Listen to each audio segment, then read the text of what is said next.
makes a teacher.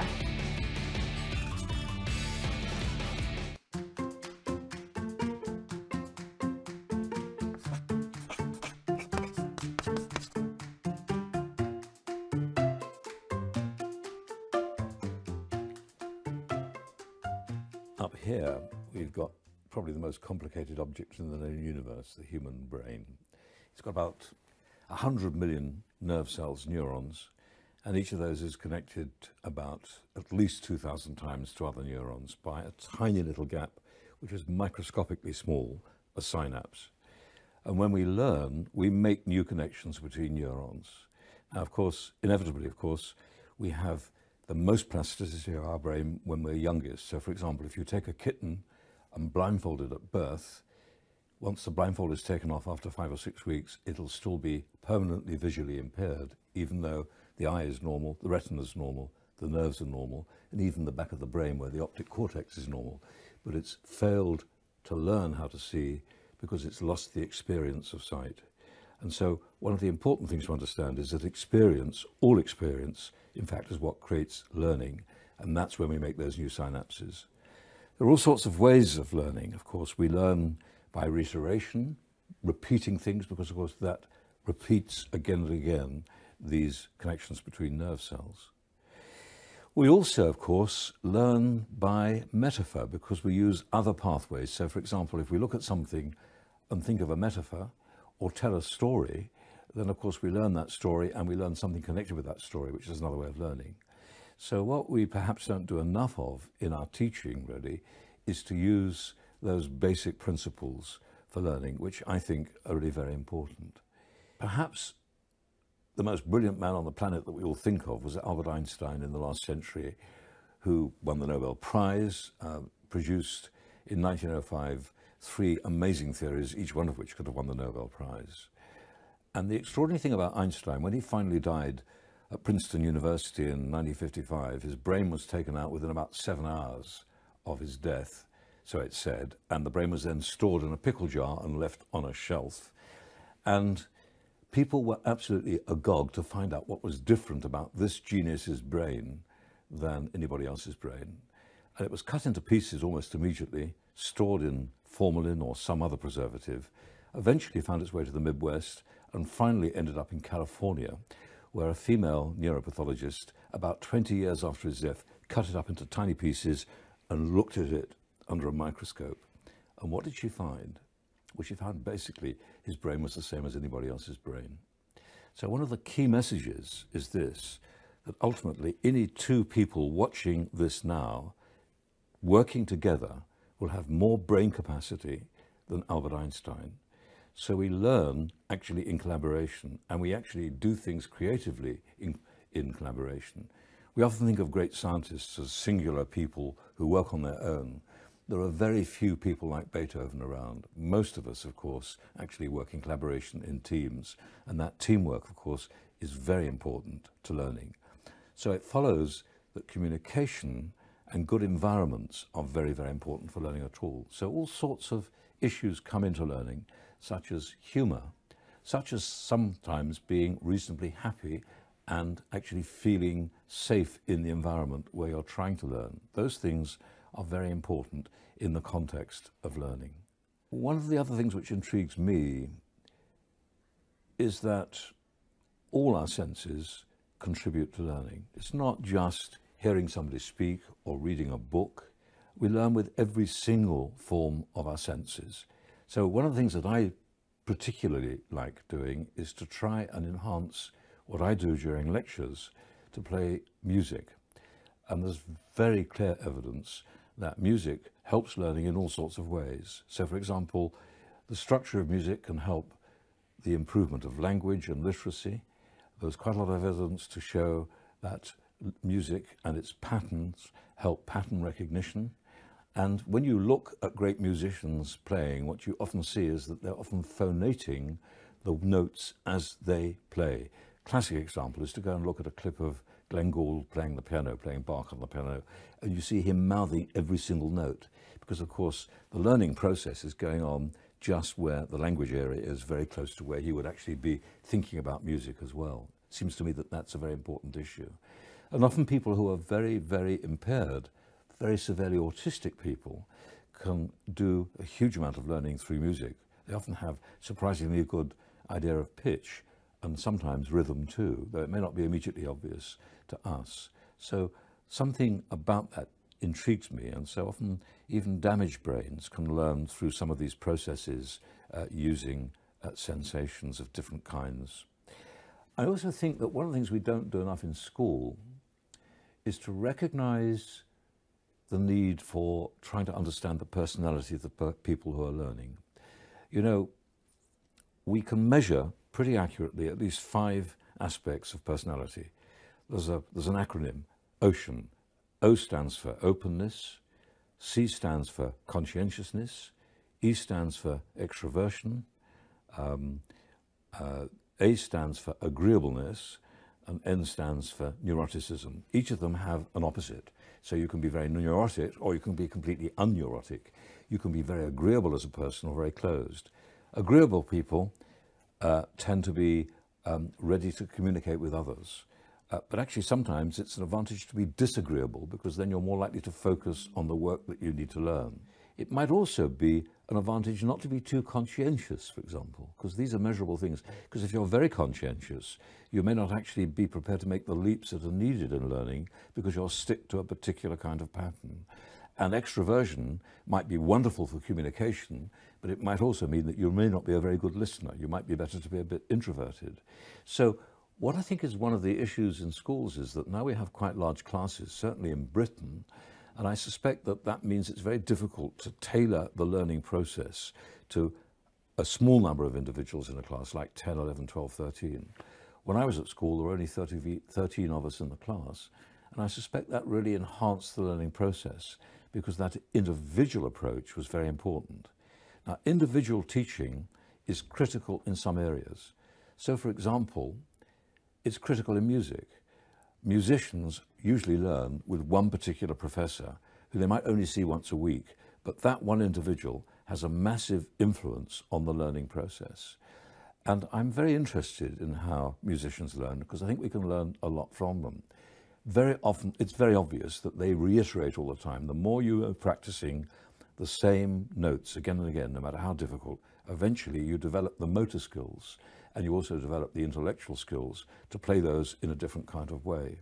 That's been shown by a number of researchers, such as Kleber in Germany, for example, who've shown very well that you can teach non-musicians a very high degree of skill and musicianship by simple repetition over many hours, whether they're singers or whether, of course, they're like me, very bad clarinet players. I'm afraid I'm a bad clarinet player, not because I'm not very musical, but actually also because I just don't practice enough. Practice is very important, which brings me to another point. Practical work, in my view, is absolutely vital, and it's not done nearly enough in schools. One of the big problems in the state sector in Britain is that very often there isn't the money or the space to do good practical work in any field, whether it's in English, learning drama, for example, or in science in particular, which is my field, learning actually how science works. What we know from the research that we've been doing in this building, for example, is that at least 80% of young children gain more from practical science than they do from just looking at the theory. So downstairs in the room below me, we have a practical laboratory where we bring schools in from all over London every day of the week, often from very underprivileged areas where learning perhaps may not be a very natural process.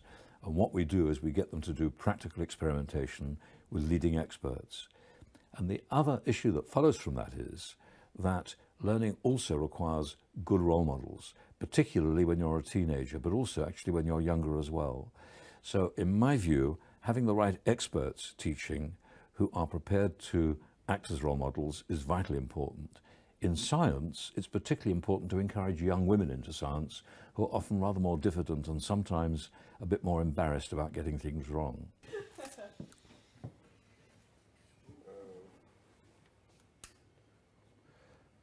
So what do you call this machine then? This is the Rubens tube.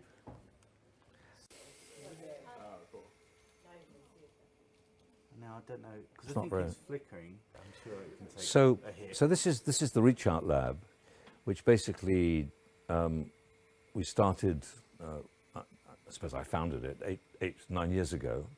And the idea was to bring kids in from all over London, Greater London, often from parts of London where perhaps they didn't have very good laboratories, to do practical science of all kinds: biology, physics, chemistry, engineering, and most importantly to learn some maths. So we try to embed maths in everything that we do, measurement particularly. So actually today we're fortunate to have a group of teachers in. We do quite a lot of stuff with science teachers as well, but our main focus is on children from the age of 6 upwards, and we've been measuring the impact, and it's rather encouraging. It's very clear that practical work combined with looking around the university seems to give aspiration. I think that practical science we think is very important, and I think we're gradually able to demonstrate that it does make an impact on how people learn. And of course, it's not, I think, just in science that we need to do that, but I think probably in every aspect of our teaching. If you teach language theoretically, you don't end up as being a very good linguist in general. One of the things we don't teach, which is really important in learning, is the need for failure. You know, I've done, I don't know how many papers I've published. It's well over 300 scientific papers in peer-reviewed journals. It sounds like a boast. Actually, most of them, really, if I look at them quite honestly, are rubbish. But the interesting thing about that is that every single one of those experiments represents a failure. Because, of course, in order to finally get something worth publishing, you have to repeatedly fail. But learning from failure is critically important. But it must be related to the number of decibels, mustn't it? Yeah. Mm-hmm. So that's what I'm saying. I think it just de-amplifies it. The intensity of sound is important, isn't it? So basically, we can, and of course, when people come and teach in here, if they're teaching physics, we'll have a physicist who's, who's really will be at quite a high level of physics. But also, of course, we bring our undergraduates in to do some of the work in the lab, because actually they're wonderful role models. But also, what we find is increasingly in a good science university like Imperial, we end up with some of our undergraduates deciding they want to be teachers. So we feel that's a really useful function of what we're doing here, to encourage people to recognize teaching is a fantastic profession, and it's really extremely rewarding, often at a time when teachers are not valued as much as they should be. And I think that's true in all societies. So to my mind, one of the things we should be doing much more in our educational system is connecting up places like universities, as we do here, with schools. And unfortunately, in our governmental system, that's quite novel, because until very recently, the Department of Education, which dealt with schools, was in one part of government, and universities were dealt with in a different part of government, in the Department of Business. So so now at least we've managed to get them all under one minister, but it's a long way to get them connected up properly. I think that's going to be very important. And too often we expect children to succeed, and therefore we don't recognize that failure is part of that process of success. So living with failure, I think, is very, very important, and it's something we should be concentrating much more, both in schools and at universities, and indeed, of course, with adult learning as well. I think it's also fair to say, while we're on the subject of adult learning, that you can continue to learn right through life.